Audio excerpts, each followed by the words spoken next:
regularly scheduled meeting, as Jonathan mentioned, and to stakeholders and the public through the dashboard. Moving on to the next slide, you'll see a brief mention of the research. We know that family engagement is very important and that it has been linked to strong student outcomes. And we wanted to talk about why it's so important to implement and measure. Those of you that have worked in the field of family engagement know that there's more than 20 years of research that shows that family engagement is an essential component of a systems approach to improve student outcomes. And some of this language can be found in prior reports, such as A New Wave of Evidence, which was published in 2002. And that document was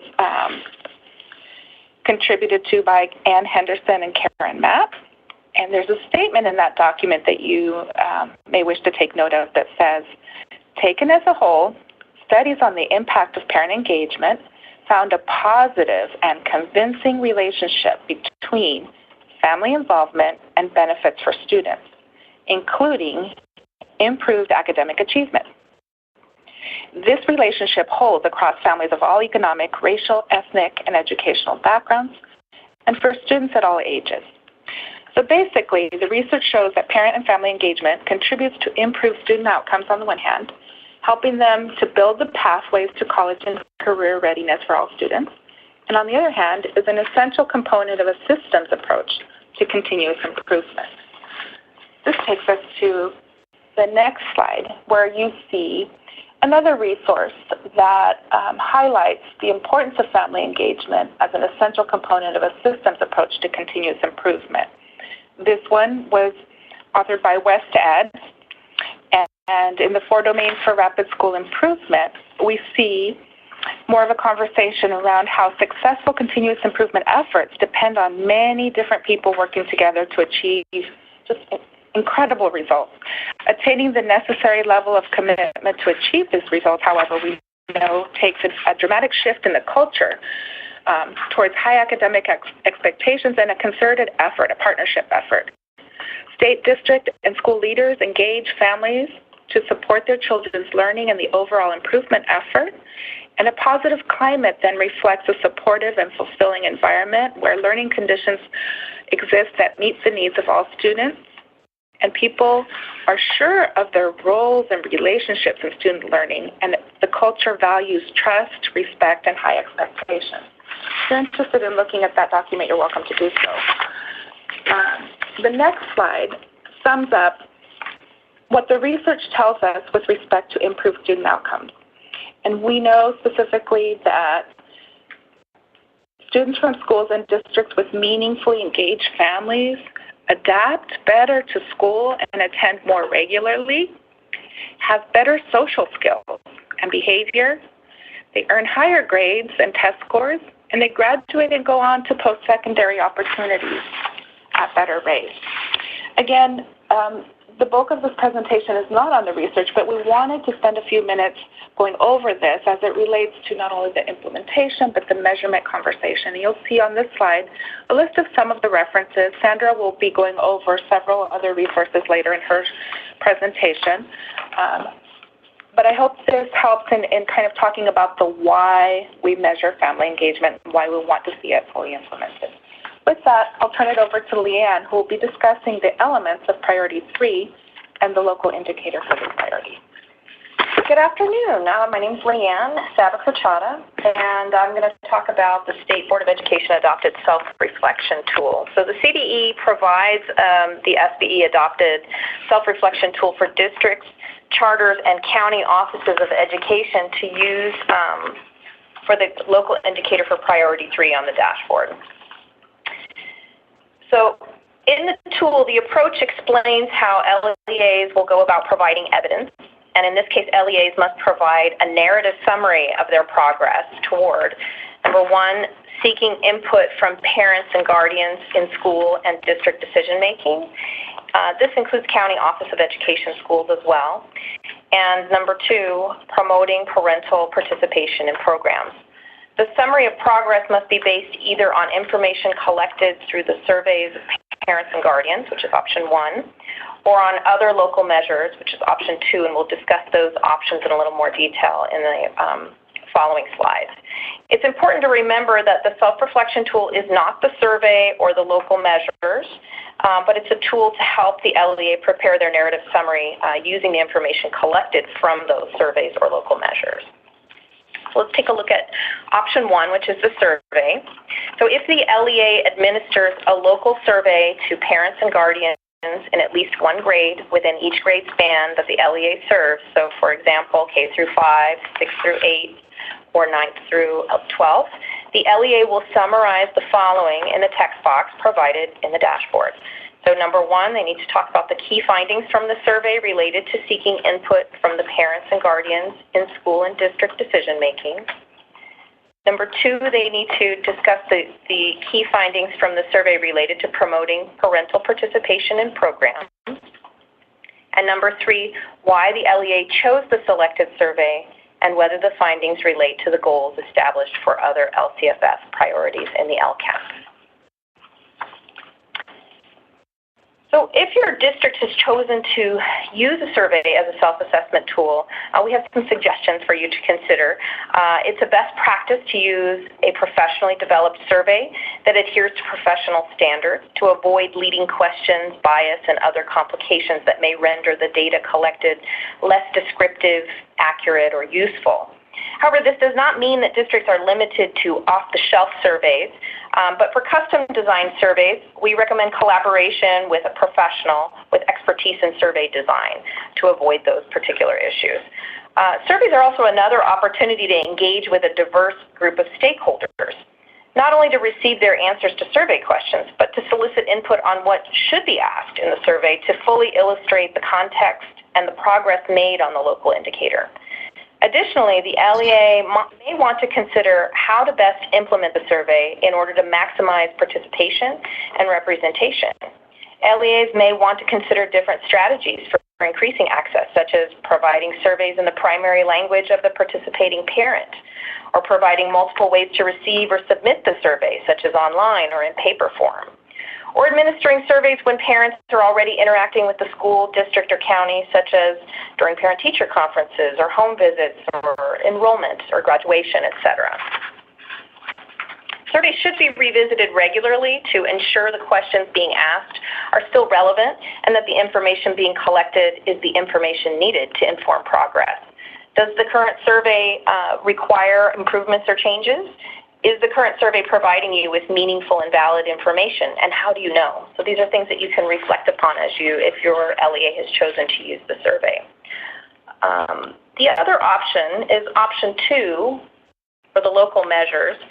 And LEAs are required to summarize in the text box provided in the dashboard what is the LEA's progress on at least one measure related to seeking input from parents and or guardians in school and district decision making, and the LEA's progress on at least one measure related to promoting parental participation in programs, and then as well as why the LEA chose the selected measures and whether the findings relate to the goals established for other LCFS priorities in the LCAP.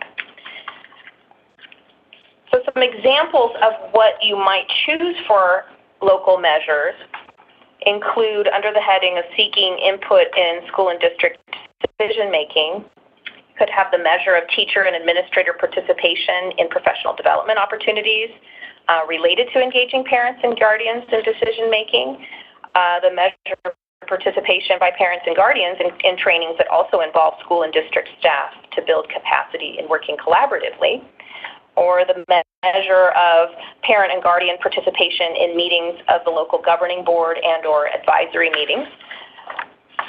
There are also additional examples under the heading of promoting participation in programs. You might measure whether school sites have access to interpretation and translation services so that parents and guardians can fully participate in educational programs and individual meetings with school staff related to their child's education. You may choose to measure whether school sites provide trainings or workshops for parents and guardians that are linked to student learning and or social emotional development and growth. or you might measure whether school and district staff, such as teachers, administrators, and support staff, have completed professional development on effective parent and guardian engagement in the last 2 school years. And it's just good to remember that this is just a selection of examples. It's not an exhaustive list. So the LEA is not limited to measuring attendance of limited to measuring the attendance of parents at school events and meetings. For example, your LEA may have other measures that are more relevant to your local context and your stage of implementation. And so with that in mind, we have a couple other suggestions to consider if you decide to go with the local measure or measures. If your district has chosen to use local measures as a self-assessment tool, it's important to ensure that the local measures selected actually measure progress on the required elements of the local indicator. Best practice dictates the use of multiple measures to fully illustrate the context and progress on the local indicator. So as you reflect on your existing measures, if you've chosen these measures in your LEA, are additional measures possibly required to demonstrate progress? Perhaps one measure is not enough. You may also wish to consider whether the local measures selected provide information that reflects a representative sample of the families in the community. LEAs could solicit input from parents and or review the information that the measures provide to determine whose voice is being represented, and then compare that to the community served. Whose voice isn't being heard, and what would need to change to better incorporate that voice. And last but not least, local measures should be revisited regularly to ensure that measures being used are still relevant and that the information being collected is the information needed to inform progress on the local indicator. Are the current local measures providing you with meaningful and valid information? And how do you know? Do the current local measures require improvements or changes? So these are good things to reflect on annually to ensure that your measures are still getting you the information that you need. And now, go ahead. Thank you, Leanne. Yeah. We'll pause for a moment. There's been a request by one of the participants to look at slide 21 again, so we'll put that up. Another question is, where do these options live, option 1 and option 2? Both of these are included as part of the self-reflection tool. Word version copies of the self-reflection tools for all of the priorities can be found on the local indicator webpage, which is linked off of the California School Dashboard webpage on CDE's website. So that's where these options are located. There's also a link at the end of this presentation to that resource as well, so we can direct you to that when we get there. So at this point, we will go ahead and move on, and Sandra is going to begin discussing the local LCAP development. Good afternoon. I am Sandra Covarrubias, and now we're going to talk a little about how the dashboard helps to inform the local planning and stakeholder engagement process around local control and accountability plans, or LCAP. The dashboard provides a quick overview about overall performance and student group performance on multiple measures of student success. This will assist in identifying strengths, weaknesses, and areas in need of improvement for LEAs. LEAs are required to use data from the dashboard to inform the development of the LCAP. During the annual update process, LEAs examine support systems already in place and review the LCAP's prior goals, actions, services, and annual outcomes. In order to plan steps to improve, LEAs first identify areas of strength, challenge, and growth using systems thinking tools that help them to examine patterns and deliberate solutions to address challenge areas. After identifying areas in need of a more focused evaluation, LEAs should dig deeper into available local data and use it to inform all decision-making and planning, including LCAP development and articulation of possible solutions to address identified areas of need. In order to empower families, engage the community, and encourage student voice and engagement at all levels, all relevant stakeholders and experts should be included in decision-making and planning. The CDE would like to recommend a few resources to help LEAs, schools, and county offices of education navigate family engagement. One of these is the CDE's Family Engagement Toolkit. This toolkit provides information on effective family engagement as well as help with the continuous improvement process and data collection. It includes editable templates in Word format that can be customized for your local needs. Another resource is the Dual Capacity Building Framework. This framework provides a description of the capacity challenges that must be addressed to support the cultivation of effective homeschool partnerships, conditions integral to the success of family-school partnership initiatives and interventions, ideal goals for family engagement policies and programs at the federal, state, and local level, and capacity building outcomes for staff and families. For additional LCFF, whole child, and continuous improvement resources, please visit the CDE's LCFF Priorities Whole Child Resource Map webpage and click on Parent Involvement. This is a screenshot of this webpage on this slide to help you recognize the webpage. All of the resources mentioned today are listed here on our resource slide. The dashboard technical guide will be especially useful looking for option 1 and option 2 on the local indicator. It's listed as self-assessment tools here, but I do also want to point out that they are called self-reflection tools for a past board action. For more information regarding local indicators discussed today or during our previous webinars, please visit the CDE Local Indicator webpage at the addresses listed on this slide.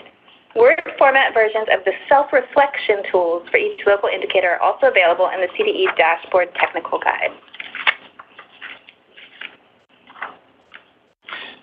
So at this point, we'll go ahead and pause for a moment to look at some of the questions that have come in, and we'll be back with you momentarily.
Hi, this is Jonathan. There was a question about essentially about the relationship between the LCAP and the self-reflection tools on the dashboard.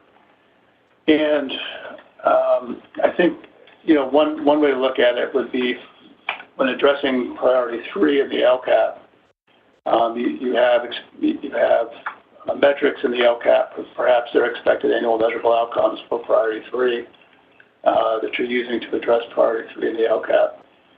And the way that you, the actions and services that you do in the LCAP to meet those expected annual measurable outcomes, or the way in which you measure your progress towards addressing priority 3 in the LCAP could be, rich enough that it's the process by which you collect information and use that information to report to your local governing board on your progress on the local indicator for priority 3, and then use that information to fill out the self-reflection tool in the dashboard.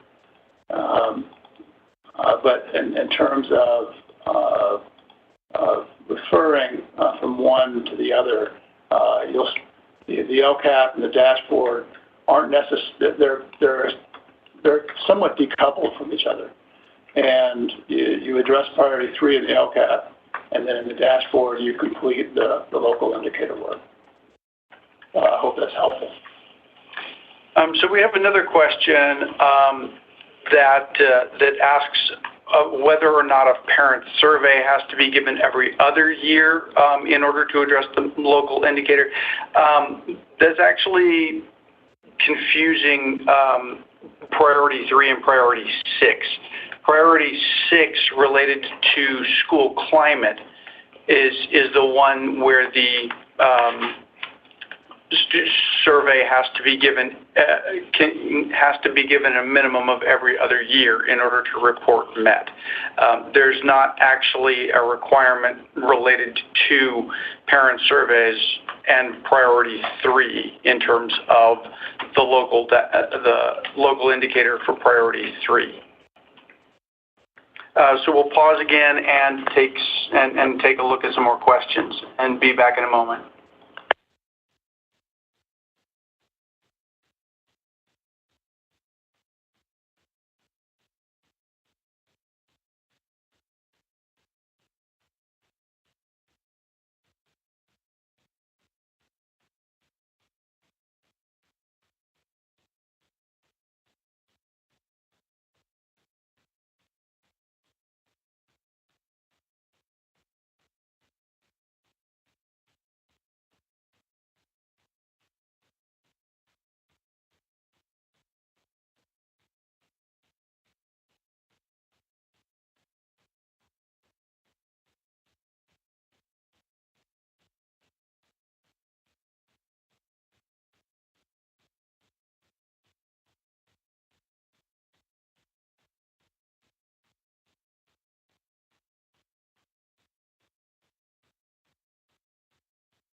So there's a question about if there are any changes to the reporting requirements on priority 3's local indicator from last year. There have not been any changes made. The only change made to a local indicator was in priority 6, and a new local indicator was added for priority 7. Other than that, there have been no changes to the local indicators. There's another question related to a school that's in its first year, and Jonathan will address that one. Yeah, so all LEAs that aren't in the dashboard of alternative schools need to complete the work for the local indicators, and so you've essentially got still 2 more months. And you'll want to measure your progress and engaging your family stakeholders, and report that to a regularly scheduled meeting of your local governing board, and then use that information that you have in the report to your board to complete the self-reflection tools for priority 3 and for all the other local indicators in the dashboard. And if you don't, then it automatically reverts to not met. So it is something that you'll want to measure now, and measure how you're doing on it, and then continue that progress over on an annual basis. And going back to the question related to surveys, the option, if you use option 1 for parent engagement for priority 3, the survey, that's an annual survey. Using the survey related to priority 6, that has to be conducted at least every other year. There's nothing that prevents you from doing it every year, but at a minimum every other year. So when it comes to using option 1 in parent engagement, that survey needs to be done on an annual cycle. Now, in previous presentations, we've talked about that annual cycle needs to be something that works for your LEA. It doesn't start at a particular point in time, say, with the reporting cycle of the dashboard in November and end 12 calendar months later. It can be, your cycle could start in January and run through that, but it's just within that calendar year. Have we done a survey and looked at the parent responses relative to parent engagement? At this point, we'll pause. We'll look at some more questions and be back in a moment.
This is Jonathan. There's a question about a new charter school and whether they need to complete the local indicators on the dashboard.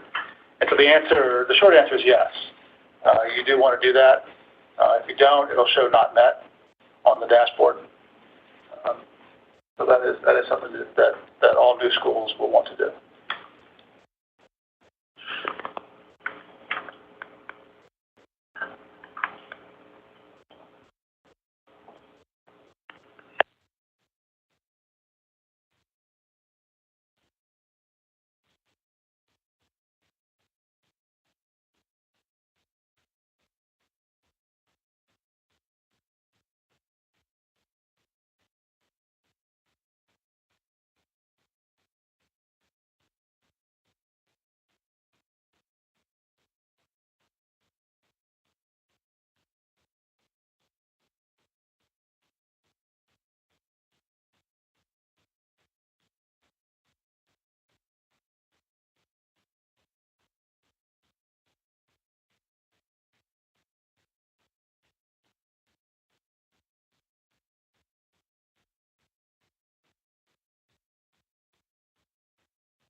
So we have a number of questions related to what particular survey data to use. Whether it's survey data that's already been collected or that's planned to be collected within the next month or so. In any given situation, when we're talking about the reporting within the LCAP or reporting within the dashboard, it's generally best to use the most recently available local data that fits within the reporting window. So obviously, if you're going to run up against a deadline of a local governing board meeting and you're not sure if you can get the data processed in time, it might be best to use the data that you already have on hand. If, however, you know that you're going to be able to get better data by using a more recently taken sample, then that's certainly something that's going to provide you with more recent and more applicable information to where you currently are. So I think that that's, in general, the best way to approach that is to use the most recent applicable local data.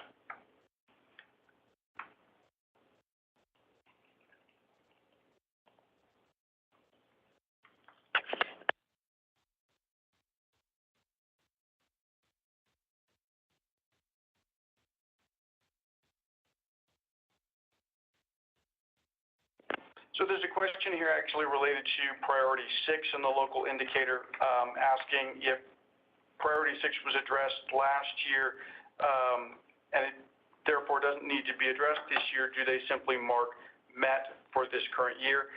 Yes, it would also be beneficial to your local stakeholders to include a brief description stating that this was addressed in the prior year through a student survey and that it's currently been met for this 2-year period.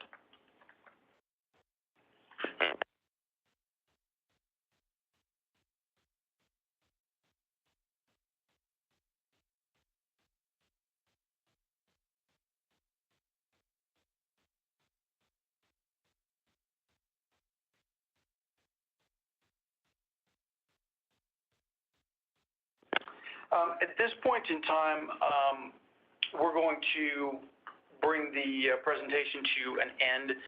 Those of you that have additional questions that have not been answered, we'd ask that you would email those to our inbox at lcff@cde.ca.gov, and we will be sure to get back to you as soon as possible. Again, we will make sure that we have this posted as soon as we possibly can, making sure that it's accessible. And we appreciate your time and for being here with us today. We hope that it's been beneficial, and we wish you a good day. Thank you.